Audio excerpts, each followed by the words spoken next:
네. 안녕하십니까. 마지막 토론이다 보니까 매우 열악하네요. 이게 시간도 그렇고 막 불도 중간에 꺼지기도 하고요. 뭐 계속 중간에 일어나서 지금도 가시는 분들이 많이 계시는데요. 좀 다행인 거 그 황윤미 센터장님이 제가 해야 될 그 평가나 이런 부분에 있어서 굉장히 그 상세하고 정확하고 또 제가 많이 공부할 수 있도록 내용들을 잘 발표해 주셔서 그 부분은 제가 과감히 생략하고 아주 짧게 그 제 전달하고자 하는 얘기들을 전달하겠습니다. 그 제 5차 청소년 정책 기본계획에서 제가 한 가지 말씀드리고 싶었던 거 분명히 황윤미 센터장이 말씀을 하셨는데요. 그 핵심은 그거였습니다. 5개년 계획을 왜 세우지? 이거 중장기 계획을 세운다는 이유는 우리가 미래를 앞두고 중장기적 시나리오를 세워서 새로이 일어날 일들에 대한 대비를 하자라고 하는 건데 그 와중에 아까 말씀하신 것처럼 새로운 사업들이 계속 일어나고 그것들이 이슈화에 따라서 계속 흔들릴 거라면 5차 계획과 마찬가지로 6차도 어떤 의미가 없지 않을까에 대한 저도 고민을 굉장히 많이 했고요. 앞으로는 이런 이슈들이 생겨난다면 그것들을 계획에 어떻게 반응하고 반영해서 새로운 것들을 준비해 나갈지에 대한 과정이 반드시 있었으면 좋겠다. 저는 이 말씀으로 평가를 마치도록 하고요. 제가 그 청소년 쉼터 가출 영역에 있다 보니까 꼭 드려야 될 말씀 한두 가지만 드리고 마치도록 하겠습니다. 저희 분야에 있어서는 한국 청소년 쉼터는 가장 열악한 분야라고 소문이 나 있습니다. 좀 죄송하게도 사실 그 부분이 어느 정도는 맞는 것 같기도 하고요.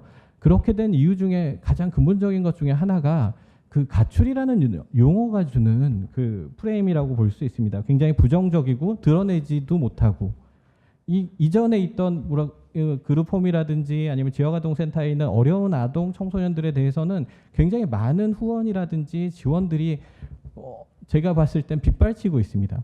뭐 기업사회공헌 CSR 회의 같은 데 가보면요. 아동 청소년에 대해서 굉장히 많은 지원을 하고 있다라고 얘기하는데 저희 청소년 분야에서는 잘 모르거든요. 그럼 그 많은 지원들은 어디에 가 있었냐라고 한다면 사실은 그런 쪽에 다 들어가고 있었다라는 생각을 하고 있습니다. 그래서 저희는 그 가출이라는 용어에서부터 좀 벗어나자. 가출이라는 용어가 가지고 있는 부정적 의미, 그다음에 어떻게 보면 문제적 의미 이런 곳에서 좀 벗어나서 어떻게 불러야 될까를 사실 굉장히 오랜 기간 동안 저희 청소년 쉼터에 있는 실무자들, 여기 있는 소장님들은 많은 고민을 해왔습니다. 최근에 굉장히 중요한 답을 하나 얻었어요. 학교 밖 청소년 문제를 보면서 그 답을 얻었습니다. 이제까지는 저희 청소년 문제나 보호복지 쪽을 다루는 데 있어서 굉장히 많은 부분들이 단위적 문제에 집중했습니다. 성폭력 문제, 인터넷 중독 문제, 스마트폰 중독, 뭐 아니면 뭐 약물 중독, 뭐 이런 다양한 이런 문제적 이슈로 가다 보니까 실제로 그 안에 들어가서 보면 대상들은 다 겹치는 거죠. 그러다 보니까 각 영역에서 사업으로 내려온 사업들이 서로 경쟁해서 아이들 뺏기 이런 경쟁들로 쓸데없이 에너지를 낭비하고 있지 않았나라고 생각이 들었습니다. 하지만 지금 학교 밖처럼 그 안에 들어가서 종합적인 문제로 대상을 중심으로 갈 수 있다면 이런 문제들이 좀 해결되지 않을까? 그렇다면 학교 밖 문제보다 더 심각한 문제는 뭐지? 라고 했을 때 저는 이 가출 청소년들의 문제를 들 수밖에 없었고요. 가출 청소년 문제는 실제로 우리가 이미지화 가지고 있는 비행 청소년으로 집 나가서 뭐 어떻게 보면 그 얘네들 고생 좀 해야지 이런 접근보다는 이 아이들이 왜 밀려났을까? 왜 빠져나올 수밖에 없었을까? 집에서 도망쳐 나올 수밖에 없었을까에 대한 접근을 하는 방법에 있어서 가출이란 용어를 가정 밖으로 용어를 불러보면 어떨까? 또 아까 후기 청소년에 대한 얘기를 많이 하셨는데요. 가정 밖 문제든 학교 밖 문제든 이렇게 들어가서 이들에 대한 해결이나 대안을 만들려고 고민을 하다 보면 사실 이들의 직장 밖에서의 문제가 굉장히 핵심적이라고 볼 수 있습니다. 저는 이 아웃사이더 청소년들에 대한 문제 해결로 어떻게 보면 기존의 문제들을 그 안에 좀 어울러서 대상을 중심으로 접근하는 이런 방식이면 어떨까? 또 이런 것들에 대한 중요한 해결 정책 방향으로는 가출은 지역에 있는 청소년 시설과는 좀 다릅니다. 지역에 있는 대상의 아이들이 그 수련관을 얼마나 이용하느냐, 문화의 집을 얼마나 이용하느냐 이런 방식이 아니고요. 떠도는 아이들을 어떻게 대응하느냐, 국가적 대응이 굉장히 시급한 분야입니다. 부산에서 가출한 아이가 서울에 오고요. 서울에서 가출한 아이가 천안에 갑니다. 그렇다면 이걸 우리 동네의 아이들이 얼마나 왔느냐로 그 성과를 측정하는 기존의 어떤 청소년 시설의 평가나 시스템과는 좀 달라져야 되지 않을까라는 고민을 했고요. 그 부분에 있어서 가장 핵심은 그 아이들을 어느 지역에서든 응급하게 처리하는 응급 시스템이다라는 접근을 좀 해야 청소년 쉼터가 아이들이 몇 명밖에 없는데 그 지역에 왜 있어? 라는 접근을 좀 벗어날 수 있지 않을까 싶었습니다. 한 명이라도요. 그 한 명을 구하기에 쉼터는 있어야 되는 걸 수도 있습니다. 최근에 제가 지지난주인가요?